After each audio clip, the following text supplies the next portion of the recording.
हर घर की कहानियाँ टीवी। शालू जो थी तो सर्वगुण संपन्न, लेकिन उसके अंदर एक खामी थी और वो थी उसके सर की जुएं। शालू की शादी अभी हाल ही में विराज से हुई थी। शादी के बाद शालू की पहली रसोई थी। शालू अपनी रसोई में खाना बनाने के लिए सुबह जैसे ही जाती है, वैसे ही उसकी ननद अनूज के पास आती है और बोलती है, गुड मॉर्निंग भाभी, वैसे आज आप अपनी पहली रसोई में क्या बना रही हो? ये तो मुझे भी नहीं पता, पर हाँ, मैं कुछ मीठा जरूर बनाने वाली हूँ। अरे भाभी, अगर आप बुरा ना माने तो क्या मैं आपको अपनी मनपसंद खाने की चीज बताऊं? हाँ अनु, जरूर। तुम्हें खाने में क्या पसंद है तो मुझे बता दो, मैं वही बना दूंगी। वैसे मुझे ज्यादा तो कुछ पसंद नहीं है, पर हाँ, मेरे लिए बादाम वाली खीर बना देना। वैसे भी आज आपकी पहली रसोई है, मैं आशा करती हूँ कि इस पहली रसोई में आप बादाम वाली खीर और बाकी का खाना अच्छा बना पाओ, बल्कि अच्छा नहीं, बहुत टेस्टी बनाना। अपनी ननद की ऐसी बातें सुनकर शालू एक प्यारी सी मुस्कान देती है और खाना बनाना शुरू करती है। अगले कुछ घंटे में शालू जल्दी से खाना बनाकर डाइनिंग टेबल पर खाने को परोस देती है। सभी को आवाज लगाकर खाने पर बुलाती है।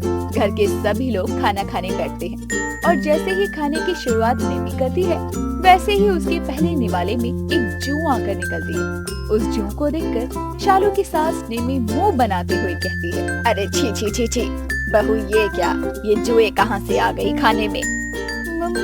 मुझे नहीं पता बाजी, ये जुए कहाँ से आ गई? अरे बहू, खाना तो तूने ही बनाया है, अब इन जुओं के बारे में तुझे नहीं पता होगा तो किससे पता होगा? सच सच बता दे बहू, तेरे सर में जुए है ना?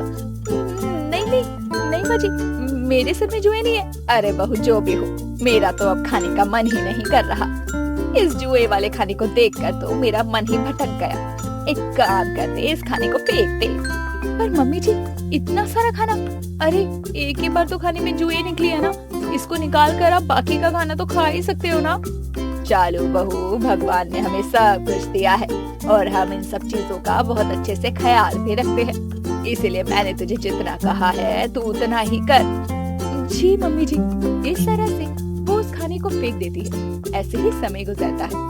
गुजरते समय के साथ शालू के सर की जुएं दिन प्रतिदिन बढ़ती जा रही थी। ऐसे ही एक दिन विराज शालू को पकोड़े बनाने को कहता है। शालू, आज का मौसम तो बहुत अच्छा हो रहा है, क्यों ना आज हम इस प्यारे से सुहाने मौसम में पकोड़े खाएं?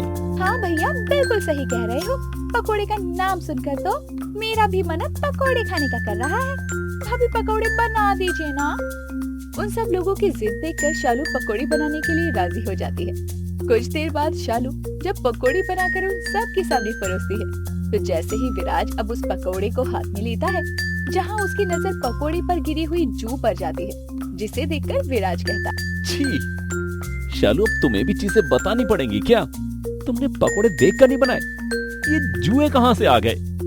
अरे भैया, लगता है ये जुएं हमारा साथ नहीं छोड़ने वाली है। जहाँ देखो वहाँ मुंह उठाकर आ जाती है। पहले खाने में आई और अब पकोड़े में आ गई। इनको ना कुछ ज्यादा ही शौक है हमारे मुंह में आने का। चुप कर, कुछ भी बोलती रहती है। और शालू, तुम कोई चीज देखकर क्यों नहीं करती? हे भगवान, ये जुएं तो दिन प्रतिदिन बढ़ती जा रही है। ये तो अब खाने में भी गिरने लग गई है। मुझे इनका कुछ तो करना होगा। अब सो क्यों रही हो? हटाओ इसे। घर में कुछ भी खाने का मन करता है तो पता नहीं जुए कहाँ से निकल जाते हैं। विराट चिढ़ते हुए कमरे में चला जाता है। समय गुजरता है। समय के साथ शालू के सर की जुएं उसे बहुत ज्यादा परेशान करने लगती है। ऐसे ही एक दिन शालू एक हाथ से अपने सर में खुजली कर रही होती है और दूसरे हाथ से बर्तन धो रही थी। उसको ऐसी हरकत करते देखकर उसकी सास निमी उसे कहती है, अरे बहू, इस तरह अपने सर को क्यों खुजा रही है? न कुछ नहीं बाजी, वो तो बस यूं ही मैं अपने सर को खुजा रही थी। सर धोए हुए काफी समय हो गया है ना, लगता है इसलिए मेरे सर में कुछ ज्यादा खुजली हो रही है। अरे बहू, अगर ऐसा है तो अपने सर को अच्छे से धो ले। तुझे पता नहीं सर को गंदा रखने में क्या मजा आता है। गंदे सर से जुएं पनपती है और मैं नहीं चाहती कि मेरे घर के किसी भी सदस्य के सर में जुए हो। जी माँ जी। एक बार फिर से शालू के सर में खुजली शुरू हो जाती है और इस बार उसकी खुजली उसकी ननद अनु भी देख लेती है। शालू को अपना सर खुजाते देखकर अनु अपनी भाभी से बोलती है, भाभी, क्या आप सारा दिन सर में खुजली करती रहती हो? कहीं आपके सर में तो नहीं? नहीं अनु, मेरे सर में जुए नहीं है। भाभी, मैंने तो जुए का नाम ही नहीं लिया। इसका मतलब आपके सर में सच में जुए हैं? नहीं अनु, मेरे सर में जुए नहीं है। मैं तुम्हें बोल रही हूँ ना, और तुम्हें मेरी बातों पर विश्वास नहीं है क्या? अरे भाभी, आप इतना पैनिक क्यों हो रही हैं? मैं तो मजाक कर रही थी। वैसे मैं आपको बता दूं कि 2 दिन बाद मैं अपने हॉस्टल वापस जा रही हूँ। अच्छा, ऐसा है तो मैं अपनी ननद को इन 2 दिन में हर वो चीज खिलाऊंगी जो उसको पसंद है। समय गुजरता है।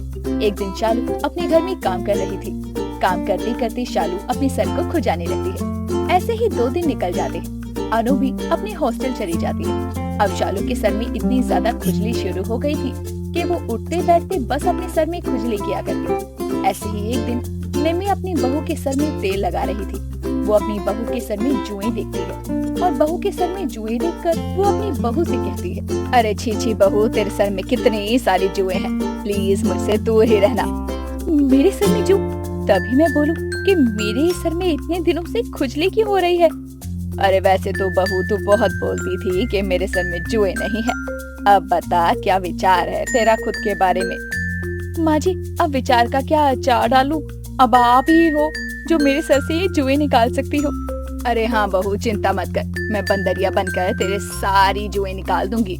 बस तू हिलना मिलना मत, वरना थप्पड़ पड़ेंगे तुझे। निम्मी शालू के सर से सारे जुएं निकाल कर मारने लगती है और इस तरह अगले कुछ हफ्तों में ही शालू के सर की सारी जुएं निकल जाती है और इस तरह शालू आराम से चैन की नींद सो पाती है।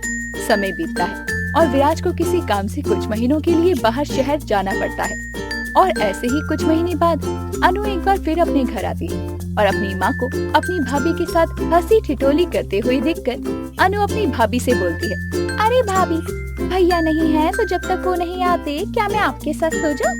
अरे नेकी और पूछ, मैंने तुझे कभी मना किया है क्या? अरे नहीं, मना तो नहीं किया, फिर भी। अरे कोई बात नहीं अनु, तुम सो जाओ मेरे साथ। इस तरह अब अनु शालू के साथ सोने लगती है। कुछ दिनों बाद शालू के सर में दोबारा खुजली होती है। शालू खुजाते हुए अपनी सास के पास जाती है और अपनी सास से कहती है, माँ जी, अरे क्या हो गया, तू फिर से सर को खुजा क्यों रही है? पता नहीं माँ जी, लेकिन आज सुबह से मेरे सर में दोबारा खुजली हो रही है। लगता है मेरे सर में फिर से जुएं होंगे। बहू, मैं तो तुझसे और तेरी जुए से परेशान हो गई। हे भगवान, तूने मुझे जुए वाली बहू क्यों दी? एक काम कर, तू अपनी जुएं खुद निकाल ले, समझी? माँ जी, ऐसा मत कहिए ना, जुए के समय आप ही तो मेरा सहारा हो। अब आप ही मुझे इस तरह बोलोगी तो मैं कहाँ जाऊंगी? प्लीज माँ जी, मेरी मदद कीजिए। एक बार मेरे सर में देख लीजिए ना, कहीं मेरे सर में दोबारा जुएं तो नहीं आ गई? अरे हाँ ठीक है, आप बैठ, मैं तेरे सर की जुएं देखूं। तुम लोगों ने तो मेरा जीना हराम कर रखा है। निम्मी अब शालू के सर से जुएं निकालने लगती है। तभी अनु अपने सर को खुजाते हुए बाहर आती है और अनु को सर खुजाते हुए देखकर निम्मी कहती है, अरे क्या हुआ, अब तू क्यों सर खुजाते हुए आ रही है? तेरे सर में भी जुएं हो गई हैं क्या? अरे हाँ माँ, पर क्यों और कब मुझे पता ही नहीं, लेकिन जो भी हो मेरे सर में बहुत खुजली है। प्लीज माँ, भाभी की जैसे मेरे सर की भी जुएं निकाल दो ना। उसकी बात सुनकर निम्मी अब अपने सर पर हाथ रखकर बैठ जाती है।